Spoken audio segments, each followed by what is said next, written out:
오늘 말씀의 제목은 성경에 대하여 두 번째 시간입니다. 우리가 지난 시간에 웨스트민스터 신앙고백서에 대해서 그 배경에 대해서 잠깐 나눴고요. 그리고 그 1항에서 무엇을 말하고 있는가, 하나님의 계시에 대해서 우리가 언급을 했습니다. 하나님께서 자신을 늘 드러내기를 원하십니다. 그래서 창조하셨고요. 창조하시는 피조세계는 하나님을 반영하는 그런 목적으로 창조된 것입니다. 그러니까 피조세계는 마땅히 하나님의 어떠함을 드러내는 것이 창조 목적인 것이고 그렇게 창조를 하셨습니다. 사람도 마찬가지입니다. 범죄하기 전에 사람이 존재 목적은 하나님의 그 영광을 드러내는 자로서 존재하는 것이고, 우리가 목적대로 설 때에 우리 인간의 행복과 인간의 만족을 이야기할 수가 있었습니다. 그러함에도 불구하고 인간은 타락했죠. 그래서 하나님이 자신을 보여주심을 싫어했고 하나님을 떠나서 자기 자신을 보려고 원했습니다. 그 결과로 인해서 하나님께서 주신 피조세계를 하나님이 주신 방편으로 보는 것이 아니라 우리들이 원하는 방식으로 바라보기 시작했고, 내 이속과 내 만족을 취하기 위하여서 피조세계를 바라보고 그 피조세계를 남용하는 자로서 서 있게 된 것입니다. 그래서 피조세계의 놀라운 어떤 원리들이나 그 피조세계의 시스템 가운데서 하나님의 그 다스리심이 분명히 드러남에도 애써 그것을 부인하고 자신이 보고자 하는 방식대로 피조세계를 보니까 사람이 피조세계를 통해서는 도저히 하나님을 알아볼 수 없는 지경에 이르게 된 것입니다. 그래서 사람들이 하나님이 아닌 다른 신적 존재들을 찾게 된 것이고, 그것이 바로 우상숭배였다. 그 우상숭배가 바로 하나님께서 자신을 드러내는 한 증거이다 라는 것을 우리에게 말씀을 지난주에 설교를 통해서 배웠습니다. 다시 말하면 우리가 누군가를 의존하려고 하는 그런 특징들, 이게 종교성인데, 이 종교성을 우리 모두가 갖고 있다는 것은 즉 하나님께서 모든 피조세계를 통해서 당신을 드러내고자 원하심이고, 그것만으로도 우리는 하나님을 부인할 수가 없게 되고, 피조세계를 통해서 자신을 드러내셨기 때문에 우리가 피조세계 가운데 살아가면서 하나님을 부인했음에 대해서 핑계할 수가 없습니다.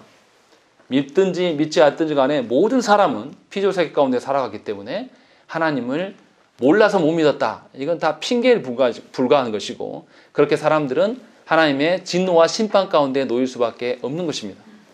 그런데도 하나님께서는 우리를 긍휼히 여기셔서 당신을 온전히 드러내 보이시기를 원하셨어요. 그래서 구원의 일들을 계획하시고 구원의 일들을 실제로 하나님께서 실행하십니다. 우리 손에 한 번이라도 맡긴 적이 없어요. 전부 다 하나님이 행하시고 그 행하실 바들을 선지자들을 통해서 다 대언하게 하셨습니다. 그리고 그 일들을 실행한 구원의 어떠함을 또 기록해 하셔서, 기록해 하심을 통해서 하나님의 구원의 완전성을 우리에게 보여주셨다는 것이죠.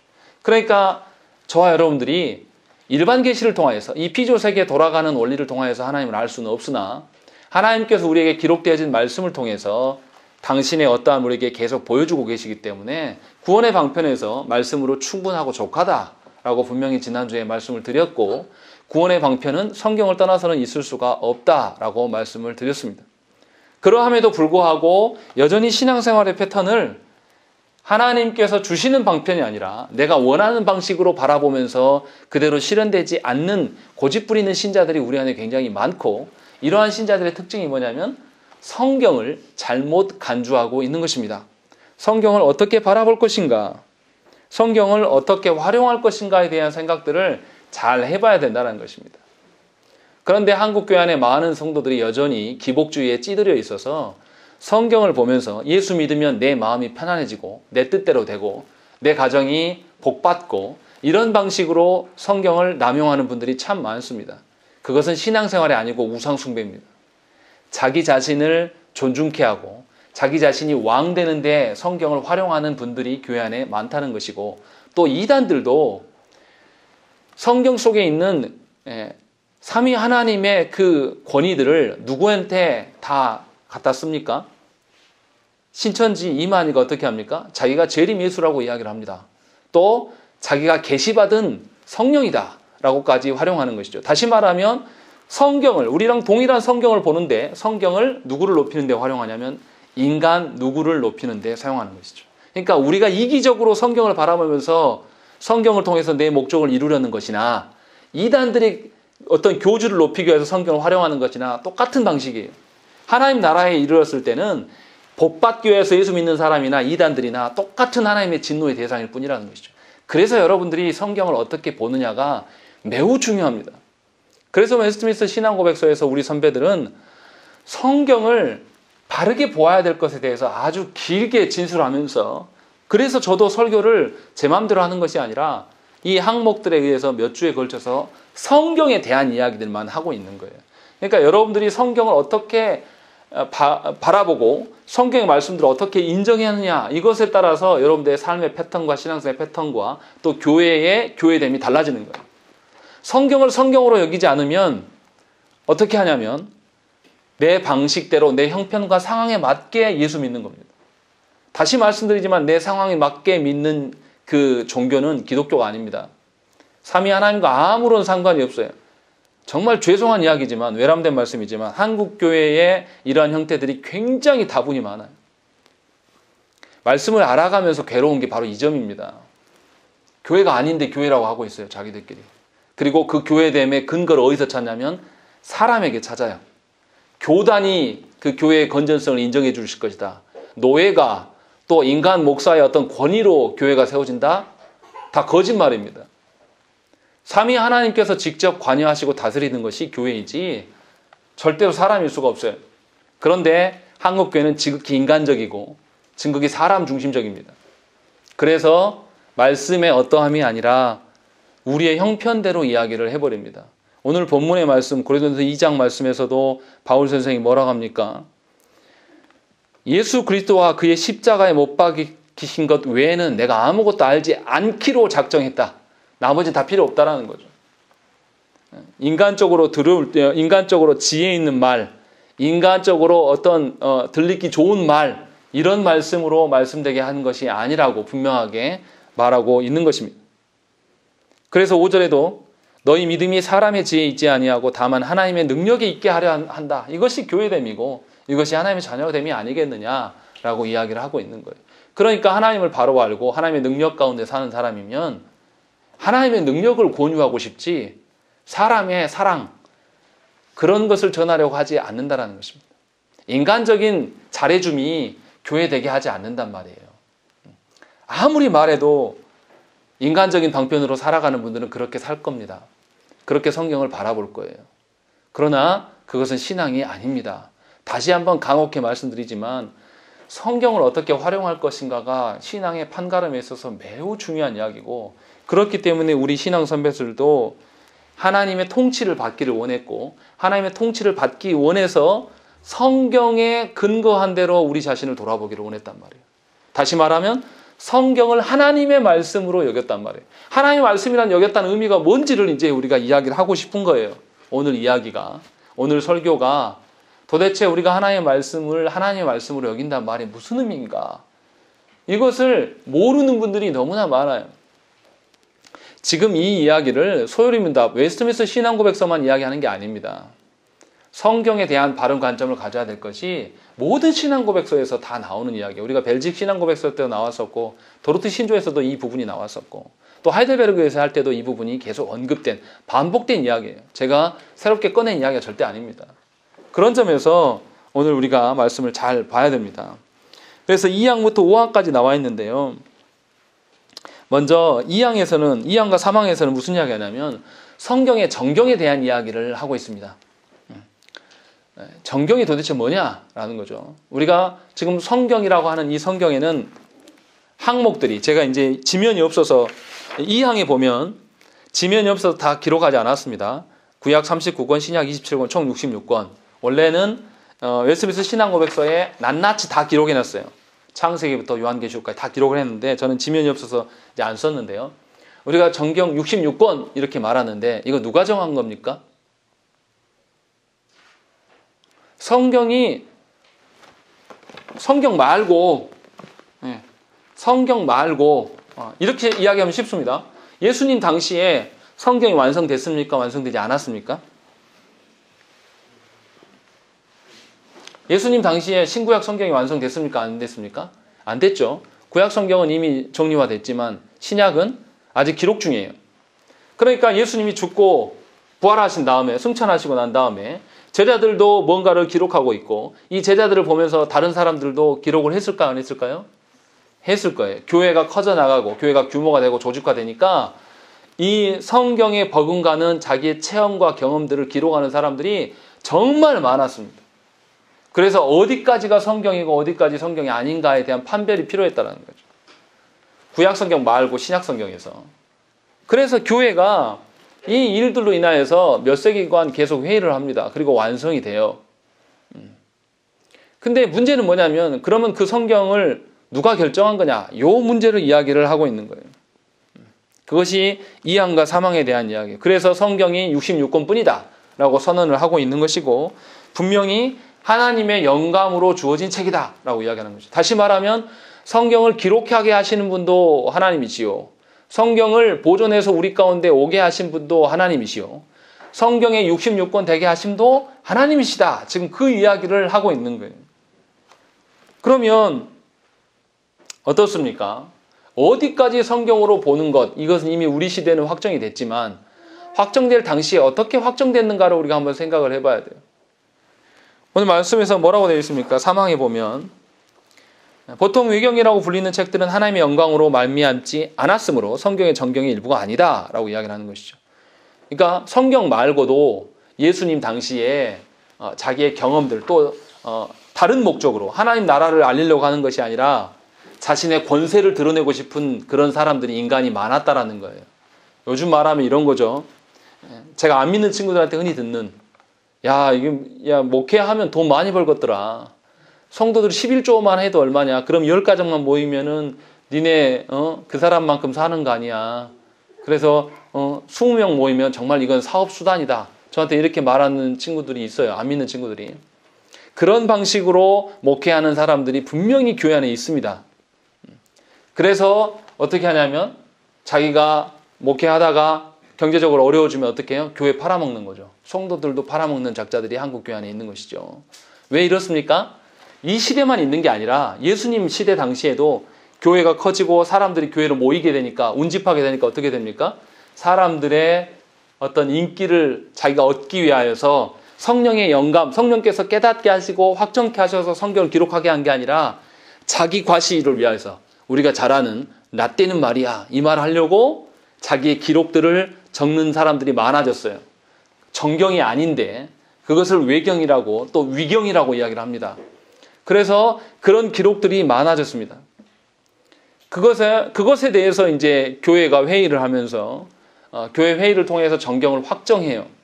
근데 문제는 뭐냐면 교회 회의를 통해서 정경을 확정하는데요. 그러면 교회 회의는 누가 합니까? 교회 회의는 누가 해요? 교회 회의는 하나님이 뿅 나타나셔가지고 그 회의 가운데 신비적으로 막 환상 보여주면서 거기 임재하셔가지고 이렇게 합니까? 교회 회의는 누가 합니까? 교회의 지도자들이, 교부들이 모여서 했단 말이에요. 사람이에요. 그러면 교회가 결정했기 때문에 정경이 된 것입니까? 아니면은 다른 원리에 의해서 정경이 됐느냐? 이게 이제 항상 문제인 것이죠. 자유주의자들은 그래서 성경의 정경성을 안 믿습니다. 로마 카톨릭도 어떻게 합니까? 16세기에 트렌트 공의회에서 뭘 정하냐면 66권 외에 외경들 중에 8권을 빼왔어요. 그래가지고 이것까지 성경에 포함시킵니다. 그래서 우리랑 성경 목록이 달라요. 지금 로마 교회는. 그래서 성경의 기준 자체가 우리랑 틀린 거예요. 그리고 로마 교회는 성경의 그 성경됨의 권위를 어디다 뒀습니까? 교회에 둔 거예요. 교회에. 교황에게. 그래서 교회의 결정이 곧 하나님의 결정으로 보는 거예요. 로마 교회는. 그래서 로마 교회에서 누가 가장 파워풀합니까? 교황과 교황을 따르는 그 나머지 그래서 뭐냐면 로마 교회의 직분제는 어떻습니까?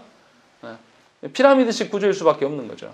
우리가 지난번에 설교에서 말씀드렸던 것처럼 뭔가 다른 사람과 비교해서 누가 높고 누가 낮는 이런 구조, 위계 질서에 의한 교회됨을 거기에 추종합니다. 그리고 최고의 권위가 위에 있는 것이고 사람에게 있는 그런 결정들을 따른다는 것이죠. 이것이 이제 로마 교회의 문제예요. 성경에 대한 것들. 그러나 우리 장로교 입장에서는 그게 아닙니다. 성경이 성경되게 하는 것은 하나님께서 결정한다 라고 이야기하는 것이죠. 성령께서 성경을 기록하게 하고 성경을 보존케 하고 성경의 66권에 대해서 정경으로 인정해 하신 것이 하나님 일이다 라고 이렇게 이제 이해를 합니다. 그러면 이제 하나씩 살펴야 되는 거예요. 그럼 어떻게 성령께서 기록하셨냐라는 거, 오늘 말씀에 있는 것처럼 하나님의 영감으로 주어진 책이다 라는 게, 영감으로 주어진다는 말이 무슨 말이냐면 하나님께서 성경의 저자가 몇 명이나 됩니까? 재영아, 성경 저자 몇 명이야? 50명. 아니, 좀 더 조금만 찍지. 거의 맞췄는데. 성경의 저자는 정확하게 몇 명인지 모릅니다. 근데 추정하기로 뭐 신학자들마다 약간 다른데요. 다 40명 미만으로 봐요. 왜냐하면 히브리서 같은 거는 저자가 명확지가 않아요. 그런 성경들이 몇 개 있습니다. 그래서 약 40여 명, 그리고 기록된 시기는 1500년간에 기록됐어요. 성경이 완성될 때까지. 그런데 놀라운 것은 뭐냐면 이 1500년 동안에 저자가 다 다른데 이 성경이 한 주제를 이야기하고 있는 거죠. 한 주제를 이야기하고 있고 몇백 년 전에, 몇천 년 전에 썼던 그 성경에 예언했던 것들이 신약에 와서 이루어지는 것, 짝이 다 맞아요. 이런 것들을 볼 때 이것이 성령의 역사하심 아니고 해석이 안 된다라고 보는 것이고, 그래서 저자들의 어떤 것이냐면 저자들에게 하나님의 뜻을 그들에게 깨닫게 하고 알게 하세요. 그렇지만 그들이 갖고 있는 어떤 문체, 글 쓰는 방식, 이런 것들을 하나님께서 그들에게 허용하시고 그들만이 갖고 있는 고유의 어떠한 것들을 허용하시면서도 그들의 의지를 반영하고, 의지가 성령 하나님께서 역사하셔서 온전히 하나님의 뜻만을 반영할 수 있도록 바꾸셔서 기록하게 하신, 그러니까 인간 마음대로 쓴 것이 아니라 하나님의 주도권을 쥐고 일하셔서 성경을 작성했다라고 이렇게 보는 것이 성경의 영감설입니다. 우리는 그것을 믿어요. 그래서 성경은 어떻습니까? 성경 전체의 맥락에서, 성경 전체의 주제의 맥락에서 작은 성경들을 볼 때 거기서 벗어나는 해석은 불가능한 거예요. 무슨 말씀인지 이해되십니까? 성경 전체가, 성경이 왜 있습니까? 성경 무엇 때문에 하나님께서 우리에게 주셨죠? 하나님의 구원에 필요하기 위한 것들을 우리에게 성경을 통해서 주셨단 말이에요. 구원이라 한 것은 뭐냐면 내가 믿고 하나님 나라 가는 것만을 말하는 게 아니라 이 땅에서 그리스도의 통치를 받는 일들까지 포함한 거예요. 하나님 나라가 아직 이르지 않았으나 우리가 이 땅에서부터 이미 우리의 정체성은 하나님 나라 백성이고 그 백성답게 살 수 있는 모든 원리들을 성경에 주셨어요. 그럼 우리가 성경을 뭐 하려고 봐야 됩니까? 하나님 나라 백성 되게 하기 위한 방편으로 하나님께 다스림 받고 거기에 순종하려고 성경을 봐야 된단 말이에요. 그런데 우리는 성경 어떻게 봐요? 한국 교회 안에 유행하는 성경의 흐름들 봐보세요. 뭐 성경을 통해서 뭐 자녀교육법을, 뭐 유대식 자녀법, 뭐 자녀교육법, 또 뭐 성경을 통해서 부자 되는 법, 성경을 통해서 성공하는 법, 이런 것들이 한국 교회 안에 있습니까? 없습니까? 완전히 판을 치고 유행하고 한때는 우리도 거기에 젖어서 살았지 않습니까? 심지어 어떤 목사는 자기가 아들을 낳게 해주겠대요.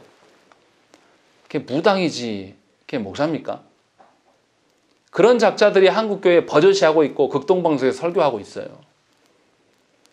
다시 말하면 이 성경의 성경됨, 하나님께서 목적을 명확하게 해서 주셨는데 우리는 이 주신 대로 안 보는 거죠. 자기 보고 싶은 대로 보는 것. 이것은 성경의 영광스러움을 안 믿는 겁니다. 이것을 하나님의 말씀으로 여기는 것이 아니라 뭐로 자기가 남용하는 거죠? 자기 필요대로 마음대로 남용하는 거예요. 그러니까 그런 이야기 많이 들었지 않습니까? 애들을 인성 좋게 하려면 성경 어디를 읽혀라. 삼위 하나님이 누구신지도 모르는데 잠언을 읽혀요. 그러면 잠언이 어떤 책이 되는 것이죠? 도덕책, 아니면은 자기개발서가 돼버리는 거예요. 이런 방식은 안 믿는 사람들도 읽습니다. 성경 여러분들보다요, 철학자들, 인문학자들이 훨씬 많이 읽어요. 죄송하지만. 여러분들이 아는 성경 수준이요, 그 사람들에 비하면 아무것도 모르는 거예요. 특히 우리 목사들이요, 창피해야 될 줄 알아야 되는 게, 한국교회 목사님들이 철학하신 친구들한테, 철학 박사 한 친구들하고 이야기해보면 부끄러워요. 성경이 왜 이렇게 써져 있는지도 잘 몰라요, 목사들이. 오히려 더 모릅니다. 최근에 제가 박사학위 과정, 철학 박사학위 하는 과정 친구하고 이야기를 해봤는데 부끄러워서 혼났습니다. 우리는 그렇게 몰라요. 오히려 불신자들도 성경을 연구합니다. 자기 목적 달성을 위해서. 그러나 하나님께서 그렇게 주신 게 아니라는 거죠. 그래서 성경을 기록하게 하신 것이고 성경을 깨닫게 하신 분도 누가 하신다는 거죠? 성령 하나님께서 하신다는 거죠. 그것이 성령의 주인, 하나님의 말씀 되는 것에 대한 특징이에요. 그러니까 저와 여러분들이 성경을 바라볼 때 어떻게 해야 되겠습니까? 성경을 주신 분이 하나님이시기 때문에 감사하고 나를 부인할 수 있어야 돼요. 나 같은 것에게 이 귀한 것을, 이 피 묻은 성경을 나에게 주셨구나 라는 그 과정들을 기억하셔야 되고, 또 내 능력으로 이 말씀을 깨닫는 것이 아니라 성령 하나님께서 깨닫게 하심으로 우리 가운데 오게 하셨다는 것이죠. 마찬가지로 교회에서 이 성경을 66권을 정경으로 제정할 때도 교회의 회의가 결정했기 때문에 66권 된 것이 아니라 성경이 성령님이 그곳에 모인 자들에게 마음을 감동케 하시고 확정을 성령님께서 거기에서 결정해 주셨기 때문에 그들이 받아들인 거예요. 교회가 채택한 게 아니라 성령께서 모인 참석자들을 다 감동케 하셔서 깨닫게 하심으로 말미암아서 이것을 결정해 주시니까 교회가 회의를 통해서 이것을 순종하고 받아들인 것이 교회의 회의예요. 그러니까 성경의 정경됨도 성령 하나님께서 행하신 것입니다. 절대로 우리 손에 맡겨둔 것이 아니라는 것입니다. 그러니까 착각하면 안 돼요. 왜 66권이 되었는가라는 것에 대한 것들. 그리고 성경이 또 특징이 뭐냐면 성령께서 역사도 하시지만 어떻게 합니까? 성경은 뭐로 입증합니까? 성경은 성경으로 증명하는 거예요. 성경을 읽으면서 제일 잘 들어야 되는 게 성경을 읽으면서 과학적으로 증명하려고 그래.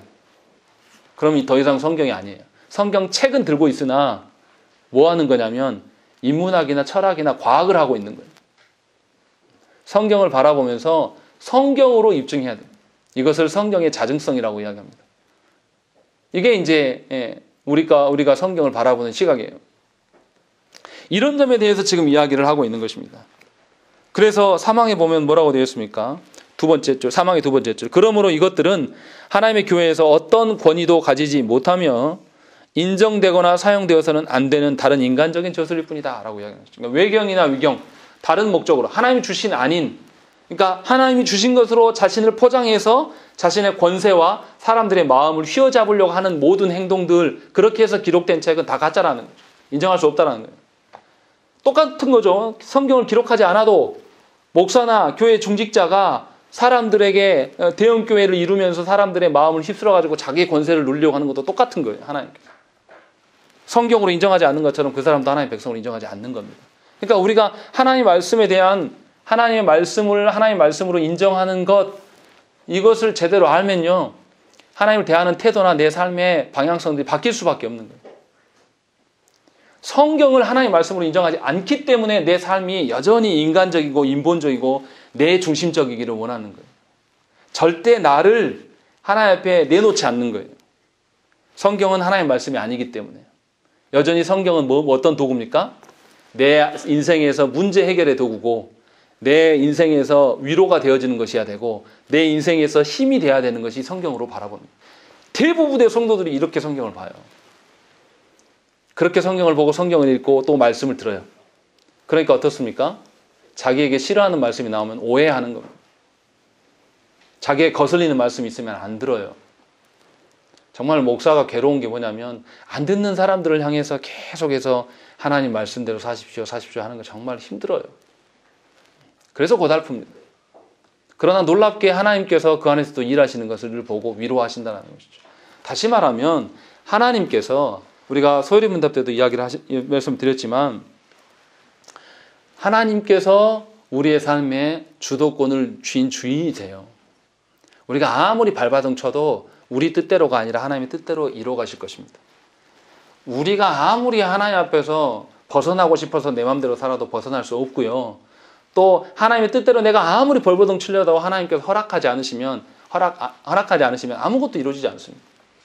근데 우리는 늘 하나님의 뜻대로 하려고 하다가 힘든 게 아니에요. 하나님 뜻대로 안 하려다가 힘든 거잖아요, 우리. 그렇지 않습니까? 우리 인생에서 하나님 뜻에 온전히 맡기면은 괴로움과 고달픔이 있습니까? 쉽잖아요. 우리 규현이가 우리 집안에 재정이 얼마고 수입이 얼마고 또 뭐가 어떠고 이런 거 고민합니까? 이번에 신년이 되니까 아빠 저 LPG 차에 세금이 얼마 나왔는데 무엇이 어쩌고 저쩌고 막 하면 이런 것까지 신경 씁니까? 부모님께 다 맡겼어요. 그러니까 저 아이는 뭐 하는 거죠? 아주 편안하게 와서 아빠 맛있는 거 없어? 왜 안 사줘? 하면서 그러고 그냥 사는 거예요. 우리가 하나님의 자녀라고 말은 엄청 잘합니다. 그런데 하나님의 말씀을 인정하지 않아요. 그래서 늘 괴로운 거죠. 하나님께 맡기지 않고 늘 쓸데없는 걱정만 하는 거예요. 계속해서. 근데 우리가 해서 되는 게 아니라고요. 하나님의 성경을 하나님의 말씀으로 인정한다는 의미는 바로 이걸 포함하고 있는 겁니다. 다시 말하면 내 삶의 전부를 통해서 뭘 드러내야 됩니까? 하나님의 주인 되심을 드러내는 거예요. 이게 성경을 하나님의 말씀으로 그러니까 성경 왜 읽습니까?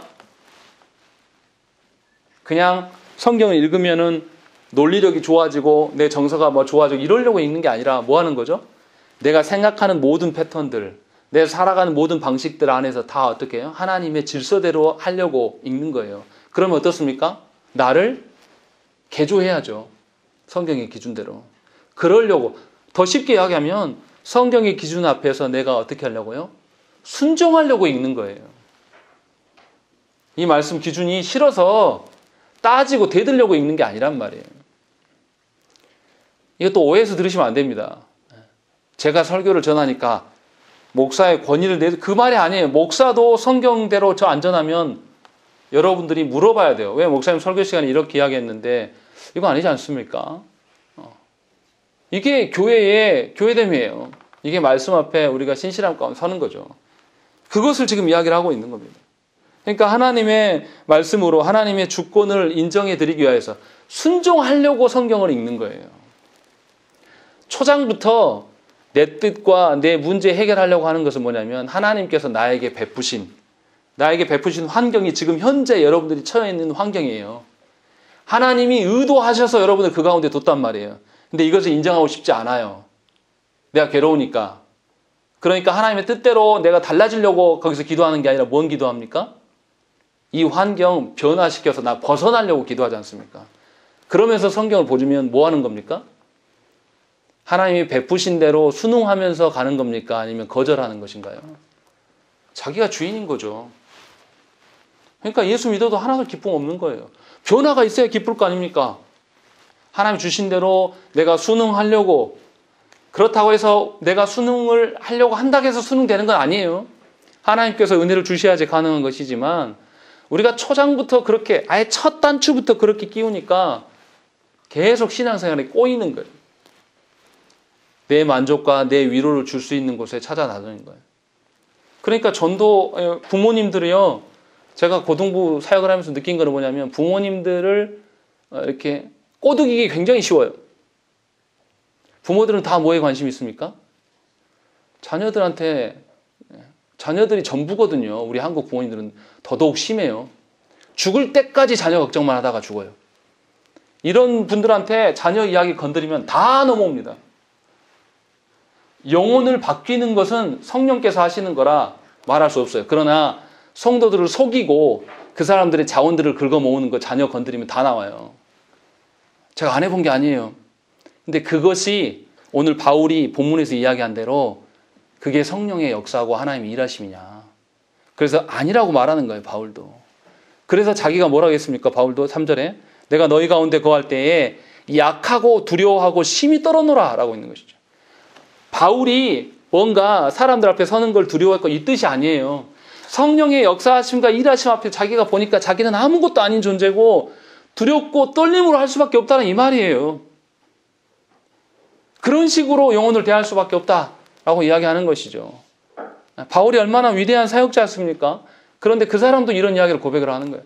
자기 마음대로 한 게 아니라 하나님의 주권 앞에 인정하면서 하려고 하다 보니 자기 자신을 부인하고 온전히 하나님의 성령의 나타나심만을 증거할 수밖에 없었다라고 그 이야기를 하고 있는 거죠. 그러니까 말씀을 대하는 사람들의 태도가 어때야 되겠습니까? 여러분들이 자녀들에게 무엇을 줘야 되겠어요? 자녀들의 안정됨과 자녀들의 평안함을 주려고 부모하라는 게 아니에요. 하나님의 뜻을 전해주는 자로서 부모 역할은 끝난 겁니다.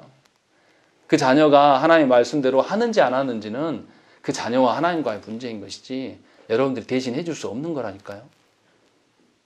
그런데 그것을 포기하지 않아요. 끝까지 붙들고 갑니다. 하나님께서 그런 여러분들을 보면서 참 너희가 하나님의 사랑을 알구나라고 인정하면서 하나님께서 여러분들을 지켜 세워주실 것 같습니까? 교만이라니까요. 절대로 그렇게 변화되는 것이 아니에요. 다시 말하면 제가 왜 계속 성경이 하나님 말씀이냐 아니냐를 놓고 계속 이야기하냐면 우리의 살아가는 전 모든 패턴이 이거 하나에 달려있는 거예요. 어떻게 성경을 대하느냐 이거에 따라서 완전히 달라지는 거예요. 그래서 우리 신앙 선배들은 4항과 5항에서는 성경의 권위가 어디에 있냐 그 이야기를 합니다. 4항에서는 성령께서 하나님의 궁극적인 권위자다라고 이야기하고 5항에서는 하나님의 말씀으로서 성경이 우리 가운데 있는 것이다 라고 이야기를 하는 것입니다. 오전에도 말씀드렸던 것처럼 뭡니까? 웨스트민스터 신앙고백서를 작성할 때 당시가 로마 교회의 영향과 장로교회의 어떤 두 패턴으로 나라가 갈려져 있어요. 신앙생활이. 이들은 신앙이 굉장히 중요하니까 우리처럼 믿는 사람이 소수고 안 믿는 사람이 다수인 사회가 아니라 이 사람들은 다 믿는 사회예요. 그러니까 교회의 예배 패턴이 다른 것에 대해서 심각하게 생각할 수밖에 없는 거예요. 그래서 상원과 하원 의원들이 국왕에게 요청해가지고 이거 바꿔야 됩니다 해서 만든 게 웨스트민스터 신앙고백서예요. 왕이 어떤 힘으로 누른 게 아니라 그러니까 놀라운 하나님의 역사인 거죠. 그래서 교회의 예배 패턴이나 모든 것을 다 새롭게 정비해야 한단 말이에요. 로마 교회에서 말하는 교황이 모든 권위를 갖고 있는 이것이 아니라 성경의 권위를 다시 세우자. 그래서 만든 게 웨스트민스터 신앙고백서란 말이에요. 이런 상황 속에서 하니까 성경의 권위를 삼위 하나님에서 찾을 수밖에 없다는 것입니다. 우리도 비슷한 상황이죠. 교회가 타락해서 부패하여서 모든 신앙생활의 어떤 패턴이 여러분들이 경험하는 신앙생활 패턴은 어떤 겁니까? 하나님께 묻기보다는 누구에게 물어봐요? 인간 목사에게 묻기를 원하고 목사도 어떤 목사? 권위 있어 보이는 목사. 대형교회를 이루고 책을 좀 쓴 목사. 뭐 이런 기준으로 우리가 모든 다 의존하고 살아간다는 거예요. 그러니까 교회가 지금 한국 교회의 실정이 교황을 갖고 있는 로마 교회하고 다를 바가 없는 거예요. 이게 뭐냐면 성경의 권위에 대해서 우리가 무시하고 있는 겁니다. 누가 전하느냐도 물론 중요할 수도 있겠지만 이것은 부수적인 이야기예요. 무엇을 전하느냐가 훨씬 중요한 거죠. 하나님의 말씀을 전하는 거냐 아니면 인간의 어떠함을 전하느냐 이게 굉장히 중요하다는 것이죠. 그래서 그것을 지금 정리한 것이 웨스트민스터 신앙고백서의 출발이에요. 로마 교회가 어떻습니까? 사람에게 모든 권위를 다 줬어요. 그러니까 신앙생활 형태가 어떻게 됩니까? 이런 거죠. 로마 교회에서 사죄의 확인을 어디서 받습니까? 내가 회개했다라는 것을 누구한테 확인받죠? 사제한테. 사제한테 가서 고해성사하면 어떻게 됩니까? 사제가 그 말을 듣고 명령을 해요. 당신 봉사 몇 시간 하세요. 아니면 회개에 대해서 뭐 이거 하십시오. 그럼 그것을 열심히 합니다. 그러고 나면 사제가 어떻게 해요? 네 죄를 사하노라 라고 선언해 줘요. 그러면 성도들이 어떻게 해요? 그것이 하나님의 말인 것처럼 인정하고 간단 말이에요. 그러면 사제가 타락하면 어떻게 됩니까? 다 죽는 거예요. 또 그것만 있습니까? 사제가 아무 능력도 없는데 성례를 드릴 때 어떻게 합니까? 성찬식 할 때 어떻게 합니까? 사제가 떡을 들고 축사해요. 그럼 이게 어떻게 된다고 그러죠? 로마 교회는? 예수님의 살이 된다라고 인정한단 말이에요. 사제가 그렇게 저도 한번 그렇게 해봤으면 좋겠어요. 이거 들고 기도해가지고 딱 따랐는데 포도주가 촤촤촤촤 예수님이 피다 뭐 하면서 그러면 우리 교회 다 오지 않겠습니까? 이단이죠. 그런데 사람들의 손에 맡겨진 거예요. 그런 식으로. 그래서 사람들이 어떻게 해요? 사제를 건드릴 수 있습니까? 없습니까? 한국 교회도 그러지 않습니까? 목사 건드리면 어떻게 된다고요? 그런 식으로 우리가 물들어 있는 거예요. 제가 말하는 것은 말씀의 권위를 무시하라는 뜻이 아니에요. 절대로. 말씀을 선포하는 하나님의 권세 주신 것은 맞아요. 그러나 누구를 드러내고 무엇을 선포하는지를 잘 들으셔야 한다는 것이죠. 이것이 이제 성경의 권위입니다. 최종 권위가 하나님께 있는 것이냐 아니면 사람에게 있는 것이냐를 구별하라는 것이고 그래서 성경의 저자가 성령님이시다라는 이야기를 계속 했었던 것이고, 베드로 사도도 이렇게 이야기합니다. 베드로전서 1장 10절부터 12절에 이 구원에 대하여는 너에게 임할 은혜를 예언하던 선지자들이 연구하고 부지런히 살펴서 자기 속에 계신 그리스도의 영이 그 받으실 고난과 후에 받으실 영광을 미리 증언하여 누구를 또는 어떠한 때를 지시하시는지 상고하니라.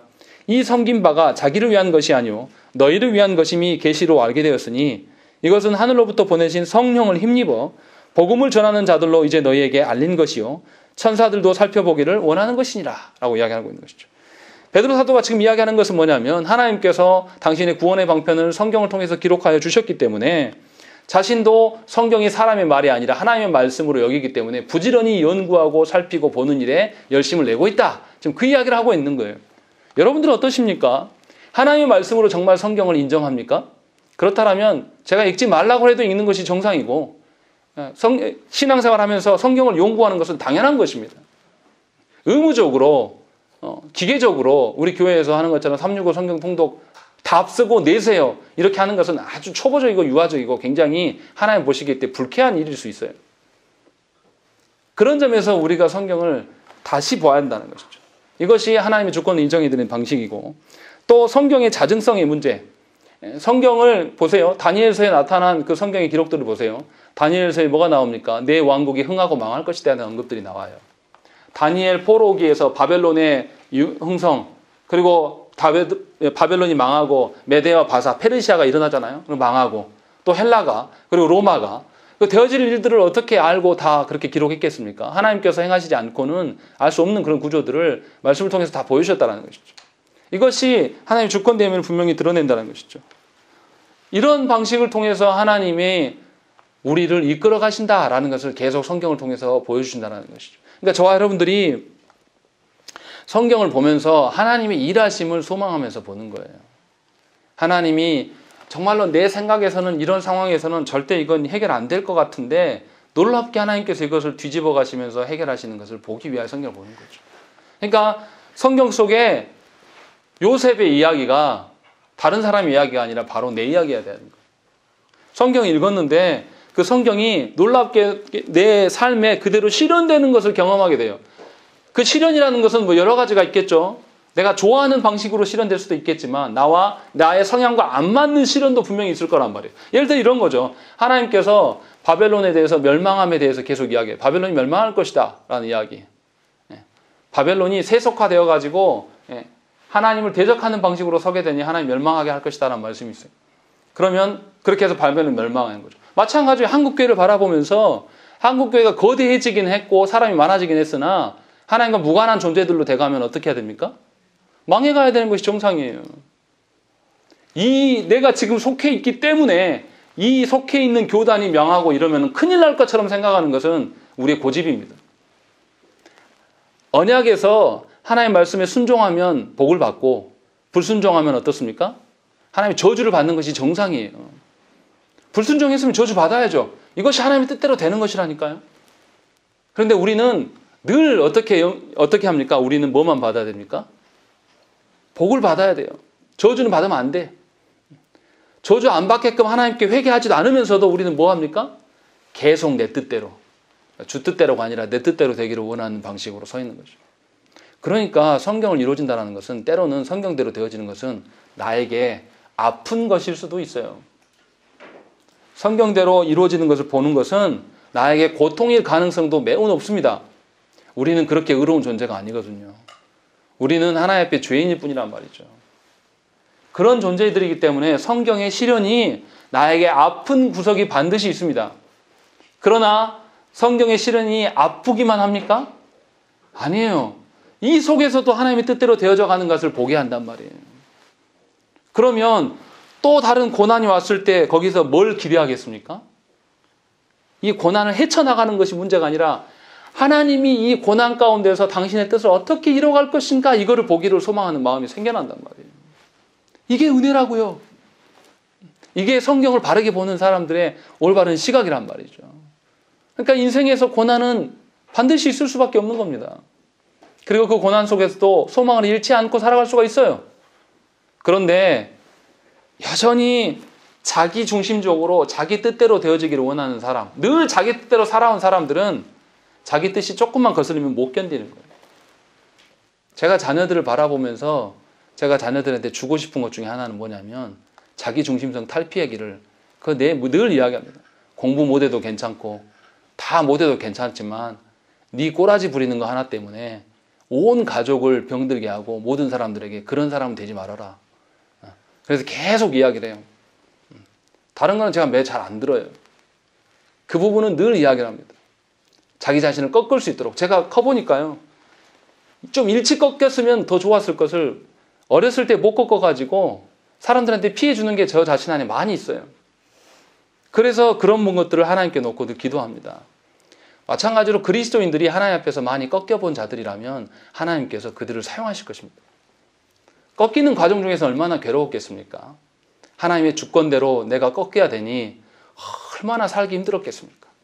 그런데 하나님께서 현재적으로 지금 여러분들의 그 정서나 여러분들의 의지나 여러분들의 어떤 지성들까지도 하나님께서 꺾고 계시는 것은 감사할 일이에요. 하나님의 주권대로 순응할 수 있는 자로 되게 하기 위해서 하나님이 꺾어가는 과정 중에 있다는 것이죠. 고통스러우시겠지만 하나님은 이렇게 우리의 주인 되어주시기를 원하신다는 것이죠. 이것이 하나님의 말씀을, 성경을 하나님의 말씀으로 인정하는 자의 합당한 태도라는 것입니다. 그러니까 신자들은 늘 꺾여야 됩니다. 하나님 앞에 순응하는 것이 늘 드러나야 되는 거예요.